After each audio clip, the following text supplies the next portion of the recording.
حمدا والصلاة والسلام الصلاة والسلام علیک یا رسول اللہ وعلی آلک واصحابک یا حبیب اللہ۔ اللہم رب یسرها ولا تعسرها وتممها بالخیر۔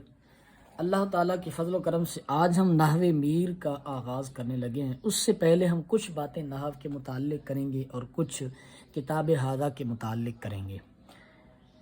ہم طریقہ کار ہمارا یہی ہوگا کہ جو مقصد نحو میر کا کے مصنف کا ہے بنا اس کتاب کو لکھنے کا، ہم اس مقصد کو مد نظر رکھیں گے۔ اکثر بعض مدرسین ایسا کرتے ہیں کہ وہ نحو میر میں قافیہ اور جامع کی شروع ابحاث جو ہے وہ طلباء کے سامنے اڈھیل دیتے ہیں، تو وہ کتاب کا مقصد جو ہے وہ فوت ہو جاتا ہے۔ کتاب کے جو ہے وہ تدریس کے دوران ہم اس نسخے کو مد نظر رکھیں گے، نحو میر، اور اس پر جو ہے حاشیہ استدراک کے ناگزیر بر نحو میر از علامہ مفتی فضل احمد چشتی لاہوری مدظلہ العالی، آپ کی یہ کتاب، اس کو ہم مد نظر رکھیں گے۔ اور ضرورت پڑھنے پر البشیر شرح نحو میر، اس کا میں خود جو ہے وہ مطالعہ کر کے آپ کو جو چیز پیش کرنی ہوگی وہ پیش کروں گا۔ آپ کو میں یہ مشورہ دوں گا کہ آپ ایسی اردو شروحات سے گریز کیجیے۔ جو استاد کی تقریر ہوتی ہے وہی طالب علم کے لیے سب سے بڑا حاشیہ ہوتی ہے۔ اگر پھر بھی آپ ذوق رکھتے ہیں تو فارسی حاشیہ جات کا جو ہے مطالعہ کیجیے، اور اس کے لیے سب سے بہترین یہی حاشیہ ہے، یہی استدراک ہے جو میں نے آپ کے سامنے پیش کیا، سب سے بہترین۔ لیکن بہتر یہ ہے کہ طالب علم جو ہے اصل کتاب کی عبارت جو ہے اس کو حل کرے، سمجھے، ضبط کرے، کیونکہ یہ ساری باتیں جو حواشی میں لکھی ہوتی ہیں یہ کوئی آسمان سے نہیں اترتی، یہ ساری باتیں اگلی کتابوں سے اٹھا کر لکھی جاتی ہیں، جامی سے، کافیہ سے، الفیہ ابن مالک سے وغیرہ وغیرہ، ہدایت النحو وغیرہ وغیرہ سے اٹھا کے لکھی جاتی ہیں۔ تو جو ہے دلی پہنچنے سے پہلے دلی کے نعرے لگانا یہ جو ہے نا بے وقوفی ہوتی ہے۔ تو ہمارا کچھ طرز تعلیم یوں ہوگا کہ آج ہم آپ کو مبادیات فن بتائیں گے کہ کوئی بھی فن شروع کرنے سے پہلے چند ابتدائی چیزوں کا ذکر جو ہے وہ کیا جاتا ہے، جن کو مبادیات فن کہا جاتا ہے۔ اس کی مختلف تعداد جو ہے نا وہ مدرسین بیان کرتے ہیں، 7، 8، 9، 10۔ 7 پر ہم نے اکتفا کیا ہے آپ کی ذہنی سطح کو مد نظر رکھتے ہوئے۔ پہلے نمبر پر اسم الفن، پھر تعریف، پھر موضوع، پھر غرض و غایت، پھر مقام و مرتبہ، مدون، حکم شرعی، یہ 7 چیزیں۔ آپ کوشش کیجئے کہ جتنی چیزیں میں جو ابحاث میں کر رہا ہوں اس کو کتاب پر وگرنہ علیحدہ سے کاپی پر اس کو جو ہے وہ محفوظ کیجئے۔ اسم الفن کیا ہے جی؟ نحو۔ اس کے نحو کو نحو کہنے کی کئی ایک وجوہات ہیں، جس پر جو ہے نا وہ میں اتنا طویل کلام نہیں کرنا چاہوں گا۔ نحو کے 8 معنی علماء نے بیان کیے ہیں، اس پر میں نے ایک شعر بھی تعریر کیا تھا، وہ بھی میں آپ کے سامنے انشاءاللہ کبھی پیش کروں گا۔ 8 معنی بیان کیے گئے ہیں، اور اس میں اسم، اس کا جو ہے اس کو نحو کہا جاتا ہے۔ اسم فن کا اسم بیان کرنے کی وجہ یہ ہوتی ہے کہ گردش اسباق میں اسی نام کو جو ہے وہ دہرایا جائے، بجائے اس کے کہ آپ اس کی تعریف کو دہراتے رہیں۔ یعنی آپ کہیں نحو کی تعریف، نحو کا موضوع، نحو کی غرض، نحو کا مرتبہ، نحو کا مدون، نحو کا حکم شرعی، نہ کہ آپ اس کی تعریف کو دہراتے رہیں۔ اختصار کے لیے کسی فن کو نام دیا جاتا ہے، اور پہچان کے لیے، شناخت کے لیے۔ اس کے بعد ہے جی تعریف۔ فن کی تعریف۔ تعریف کیوں کی جاتی ہے؟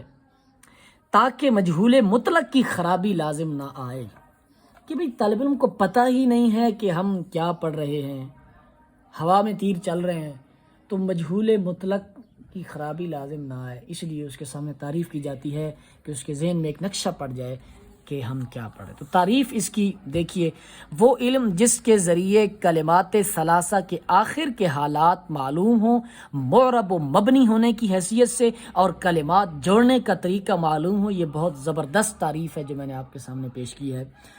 کہ اب صرف میں بھی یہی تعریف کی جاتی ہے کہ کلمات ثلاثہ کے حالات معلوم ہوں، تو یہاں انہوں نے تخصیص کی آخر کے حالات معلوم ہوں، کس لحاظ سے معلوم ہو یہ بھی تخصیص کی، معرب و مبنی ہونے کی حیثیت سے، اور کلمات جوڑنے کا طریقہ بھی معلوم ہو جائے.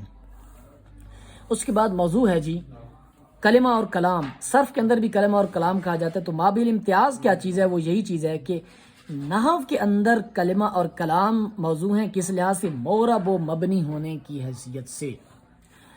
موضوع کیوں بتایا جاتا ہے؟ تاکہ ایک علم دوسرے علم سے جدا ہو جائے. جیسا کہ یہی مثال صرف کے اندر بھی ہم نے کلمہ اور کلام کہا ہے، تو نحو کے اندر بھی ہم کلمہ اور کلام کہتے ہیں، تو پھر مابل امتیاز ہمیں اس لفظ کے اندر کوئی چیز نہیں ملتی، تو اس لیے ہم نے کہا معرب و مبنی ہونے کی حیثیت سے. اس کے بعد غرض ہے جی تاکہ کلام عرب میں ذہن کو لفظی غلطی سے بچایا جا سکے. کس لحاظ سے؟ معرب و مبنی ہونے کے لحاظ سے. ہم نے صرف کے اندر بھی یہی کہا تھا، لیکن وہ کسی اور لحاظ سے تھا. غرض بیان کیوں کی جاتی ہے؟ غرض بیان کرنے کی غرض کیا ہے؟ تاکہ طلب عبث لازم نہ آئے، لغو چیز کی طلب لازم نہ آئے، کہ طالب علم کہے پتہ نہیں یار ہم کیا پڑھ رہے ہیں، ہم تو چلے تھے قرآن و حدیث سیکھنے، استاد صاحب نے پتہ نہیں کیا زبر تھے، زیر تھے، کسرہ تھے، پتہ نہیں کیا کیا پڑھا دیا. آگے مقام و مرتبہ. مقام و مرتبہ مقام و مرتبہ اس کا یہ ہے کہ یہ علوم عالیہ یعنی علوم غیر مقصودہ میں سے ہے. مقام و مرتبہ اس لیے بیان کیا جاتا ہے تاکہ شوق پیدا ہو، ذوق پیدا ہو. ایک علوم عالیہ حمزہ کے ساتھ ہوتا ہے اور ایک علوم عالیہ عین کے ساتھ ہوتا ہے. اس سے مراد بلند علوم، اس سے مراد آلات، جو بلند علوم سیکھنے کے لیے آلات ہیں. آگے مدون ہے، اس کے متعلق 3 قول ہیں. کوئی کہتا ہے عمر بن فاروق ہیں، عمر بن خطاب ہیں، کوئی کہتا ہے مولا علی ہیں، کوئی کہتا ہے ابو اسود دوئلی ہیں. لیکن جو ہے ان میں تطبیق دی جاتی ہے کہ نحو کی تدوین میں ان تینوں کا ہاتھ شامل ہے. کسی نے حکم دیا، کسی نے آگے بڑھایا، کسی نے کتابی شکل دی. اس کی مدون اس لیے بیان کیا جاتا ہے تاکہ تاریخی حیثیت جانی جا سکے. اس کے بعد حکم شرعی ہے.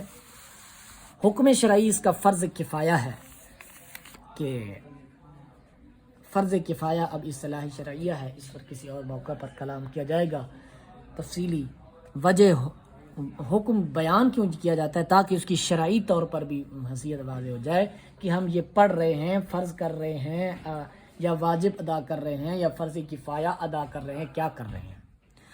بھائی اس ادھر سے ایک اور بات بھی پتہ چلتی ہے کہ بھائی فرض کفایہ ہے اور ہے بھی علوم عالیہ میں سے، تو وہ لوگ جو اپنے سر چٹے کر دیتے ہیں نحو اور صرف میں، وہ عبرت حاصل کریں ان علوم کو. اور ویسے بھی بے ذوقی کا دور ہے.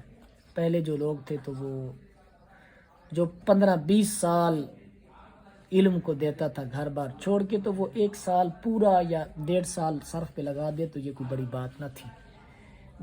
2-3 سال 2 سال 2.5 سال اگر وہ نحو و صرف پر لگا دیتے تھے تو یہ کوئی عجیب بات نہ تھی. جبکہ اب جو ہے نا ایسا نہیں ہے. زیادہ سے زیادہ طلباء مدارس میں 6 سال ٹکتے ہیں. تو اس کو مد نظر رکھتے ہوئے یہ علوم پڑھائے جائیں جتنی ضرورت ہیں. بس اتنا نحو اتنی پڑھی جائے کہ آپ کے اعراب کے مسائل حل ہو سکیں، اور صرف اتنی پڑھی جائے کہ آپ کو سیگا جو ہے وہ کوئی بھی آ جائے آپ کے سامنے، آپ اس کو پہچان لیں، شناخت کر لیں، اور آپ اس کا ترجمہ درست واقع ہو سکے. جیسا کہ ہم نے غرض میں بیان کیا کہ لفظی غلطی سے بچا جا سکے، اور لفظی غلطی سے جب بچ لیں گے اعراب کا درست پڑھیں گے تو ترجمہ صحیح واقع ہوگا. یہ ان علوم کے مقاصد ہیں. تو ہم نے دیکھیں، ہم ادھر ابتدا میں ہی جو ہے نحو میر کے اندر اسم پر جیسا کہ انہوں نے شروع کیا ہے، جو ہے لفظ پر، مرکب پر بڑی بڑی تقریریں ہو سکتی ہیں، لفظ نحو پر بہت بڑی تقریریں ہو سکتی ہیں، لیکن میں ان کی طرف بالکل نہیں جاؤں گا، کیونکہ جب یہ ساری باتیں آگے آ رہی ہیں کافیہ اور جامی میں، تو پھر یہاں طلباء کے ذہنوں کو پریشان کرنے کی ضرورت نہیں ہے. ہاں، مصنف کا کچھ تعارف میں آپ کے سامنے پیش کرنا چاہوں گا، اور کتاب کا نقشہ آپ کے سامنے پیش کرنا چاہوں گا۔ یہ مصنف ہیں جی، یہ بھی مختصر انتہائی اختصار کے ساتھ میں آپ کے سامنے پیش کر رہا ہوں۔ مصنف کا تعارف بھی، مصنف علیہ رحمہ جو ہیں ان کا اصل نام علی ابن محمد ابن علی جرجانی ہے۔ 740 ان کی پیدائش ہے، 22 شعبان المعظم، اور ان کے القابات السید، السند، الشریف اور میر سید ہیں۔ اس کے بعد جی ان کی وفات جو ہے 816 ہجری ہے۔ انہوں نے بہت سی کتابیں لکھی، ان میں بڑی بڑی شرح سراجی، شرح وقایہ، صغرا کبرا، نحو میر، صرف میر وغیرہ وغیرہ بہت سی کتابیں انہوں نے لکھی۔ اس کے بعد ان کا انتقال ہوا 816 ہجری میں۔ میرا خیال ہے مصنف کا اتنا تعارف کافی ہے۔ اس کے بعد کتاب کا کچھ تعارف، یہ کتاب یاد رکھیے در حقیقت ایک رسالہ ہے نحو کا۔ ابتدائی طلباء کے ذہن میں نحو کو جو ہے وہ یعنی یوں کہیں کہ فن نحو کا یہ احکامات پر اور تقسیمات پر منحصر یہ ایک رسالہ ہے۔ نحو میر میں بہت سی جگہوں پر انہوں نے جو ہے بہت سی چیزوں کے حکم بیان کر دیے ہیں اور تعریفات بیان نہیں بھی کی، جیسا کہ عامل کی باس میں آپ پڑھیں گے تو بہت سارے لوگ یہ بھی جو ہے نا شائقین مناظرہ وہ یہ عبارتیں لے کر پھرتے ہیں کہ جناب یہ کیا بات ہے اور یہ کیا بات ہے، اور پوچھتے ہیں مدرسین سے، طلباء سے جو ہے وہ مجادلہ علمی کے لیے کہ بتائیں نحو میر نے کیا تعریف کیا ہے، تو آگے سے بندہ پھر وہی حکم پڑھتا ہے تو پھر کہتا ہے یہ تعریف تو نہ ہوئی۔ تو میرے دوستو یاد رکھیے نحو و صرف میں ان ابحاث میں جو آپ کے دلوں میں تکبر پیدا کر دیں، آپ کے دلوں میں حسرت پیدا کر دیں، تفاخر علمی کا باعث بنے، جو ہے نہ ان باتوں میں آپ بالکل نہیں پڑھنا، اور جو نہیں آتا لا علم لنا لا ادری، یہ سب سے بہترین دو جواب ہیں۔ اور ہاں میں کیلو کال سے منع نہیں کرتا، آپ جو ہے تکبر اور حسد کو ایک طرف رکھ کے ضرورت کے دائرے میں رہتے ہوئے سوالات و جوابات کریں۔ اس طرح کی جو نحوی اور صرفی جو ہے وہ پہیلیاں ہوتی ہیں وہ ایک دوسرے سے پوچھیں، یہ تو تدریس سے تعلق رکھتی ہیں، تعلیم و تعلم سے تعلق رکھتی ہیں۔ اس کے بعد جو ہے پوری نحو کا نقشہ، نحو میر کا نقشہ آپ کے سامنے میں نے پیش کر دیا ہے۔